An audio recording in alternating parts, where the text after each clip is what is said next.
Hi, welcome to ವೃಕ್ಷ naturals. ಇವತ್ತಿನ topic ಬಂದು ಬಯೋಡೈಜೆಸ್ಟ್. ನಾವು ನಮ್ಮ ತೋಟದಲ್ಲೇ ಸಿಗ್ತಕ್ಕಂತಹ ವೇಸ್ಟು, ಕಡ್ಡಿ, ಕಸ, ಕುರಿ ಗೊಬ್ಬರ, ಕೋಳಿ ಗೊಬ್ಬರ, ದನ ಗೊಬ್ಬರ ಎಲ್ಲವನ್ನು ಬಳಸ್ಕೊಂಡು ಬಯೋಡೈಜೆಸ್ಟ್ ಆಗಿ ಮಾಡಿ ಅದನ್ನು ಯಾವ ರೀತಿ ತೋಟಕ್ಕೆ ಹೊಡೆದು ಅದರಲ್ಲಿ ನಾವು ಅಡಿಕೆ ತೆಂಗಿನ ಗಿಡವನ್ನು ಬೆಳೆಸಿದ್ದೀವಿ ಅಂತ ನಿಮಗೆ ಇನ್ಫಾರ್ಮೇಷನ್ ಕೊಡ್ತೀನಿ. ನಾವು ಇಲ್ಲಿ 2 ಸಿಮೆಂಟ್ ತೊಟ್ಟಿಯನ್ನು ಮಾಡ್ಕೊಂಡಿದ್ದೀವಿ. ಆ 2 ತೊಟ್ಟಿನಲ್ಲಿ ಒಂದಕ್ಕೆ ಎಲ್ಲ ವೇಸ್ಟ್ ಎಲ್ಲ ಡಂಪ್ ಮಾಡಿ ಅದಕ್ಕೆ ನೀರು ಫಿಲ್ ಮಾಡ್ತೀವಿ. ಮತ್ತು ಅದರ ಬಾಟಮಲ್ಲಿ ಒಂದು ಪೈಪನ್ನು ಹಾಕಿದ್ದೀವಿ. ಅದನ್ನೆಲ್ಲ ಫುಲ್ಲು ಜಾಲದ ಥರ ಹೋಲ್ ಮಾಡಿ ಹಾಕಿ ಅದಕ್ಕೆ ಒಂದು ಮಸ್ಕಿಟೋ ನೆಟ್ಟನ್ನು ರೋಲ್ ಮಾಡಿ ಅದನ್ನು ಫಿಕ್ಸ್ ಮಾಡಿ ಅದು ಪಕ್ಕದ ತೊಟ್ಟಿಗೆ ಔಟ್ಪುಟ್ ಹೋಗಂಗೆ ಮಾಡಿದ್ದೀವಿ. ಅಂದರೆ ಫಿಲ್ಟರ್ ಆಗಿದ್ದ ನೀರು ಪಕ್ಕದ ತೊಟ್ಟಿಗೆ ಬಂದು ಸ್ಟೋರ್ ಆಗುತ್ತೆ.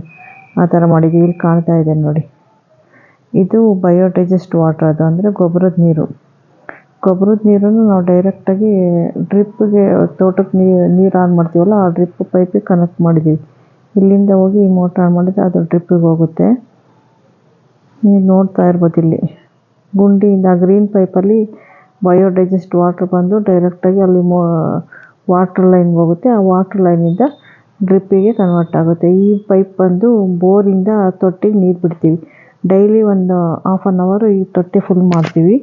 ಆವಾಗ ಆ ನೀರಲ್ಲಿ ಗೊಬ್ಬರ ಇರೋದೆಲ್ಲ ಕೊಳೆತು ಅಥವಾ ಕುರಿ ಗೊಬ್ಬರ, ಕೋಳಿ ಗೊಬ್ಬರ ಎಲ್ಲ ಕರಗಿ ಆ ನೀರು ಈ ಕಡೆಗೆ ಸ್ಟೋರ್ ಆಗುತ್ತೆ. ಇದರಿಂದ ನಮಗೆ ರಾಸಾಯನಿಕ ಗೊಬ್ಬರದ ಅವಶ್ಯಕತೆಯೇ ಇಲ್ಲ. ಫುಲ್ ತೋಟಕ್ಕೆ ನಾವು ಇದೇ ನೀರನ್ನೇ ಯೂಸ್ ಮಾಡ್ತೀವಿ. ಯಾವ ಗಿಡಕ್ಕೂ ನಾವು ಒಂದು ಕಾಳು ಗೊಬ್ಬರ ಹಾಕಿಲ್ಲ. ಫರ್ಟಿಲೈಸರ್ಸ್ ಅಂತ ನಾವು ಯೂಸ್ ಮಾಡೇ ಇಲ್ಲ ಯಾವುದೇ ಕಾರಣಕ್ಕೂ. ಬಂದು ನೀವು ನೋಡ್ಬೋದು ನಮ್ಮ ತೋಟ ಹೇಗಿದೆ ಅಂತ. ನಮ್ಮ ಚಾನಲನ್ನು ನೋಡಿದ್ರೆ ನಮ್ಮ ತೋಟದ ವೀಡಿಯೋಗಳು ನಿಮಗೆ ಗೊತ್ತಾಗುತ್ತೆ. ನೀವು ಸಹ ಇದೇ ಥರ ಬಯೋಡೈಜೆಸ್ಟನ್ನು ಮಾಡ್ಕೋಬೇಕಂದ್ರೆ ನಿಮಗೆ ಇನ್ಫಾರ್ಮೇಷನ್ ಬೇಕು ಅಂದರೆ ನನ್ನ ನಂಬರ್ಗೆ ಕಾಂಟ್ಯಾಕ್ಟ್ ಮಾಡ್ಬೋದು. ನೀವು ಮಾಡ್ಕೊಳ್ಳಿ ಅಂತಲೇ ನಾನು ಹೇಳೋದು. ಯಾಕಂದರೆ ಗೊಬ್ಬರಕ್ಕೆ ತುಂಬ ಖರ್ಚಾಗುತ್ತೆ. ಇದಕ್ಕೆ ನಿಮಗೆ ಖರ್ಚು ಬರೋಲ್ಲ. ಒಂದು ಸಲ ನೀವು ತೊಟ್ಟಿ ಅಥವಾ ಬೇರೆ ಥರನೂ ಮಾಡ್ಕೋಬೋದು. ತೊಟ್ಟಿನೇ ಬೇಕು ಅಂತ ಏನಿಲ್ಲ. ನಾವು ತೊಟ್ಟಿ ಮಾಡ್ಕೊಂಡಿದ್ದೀವಿ.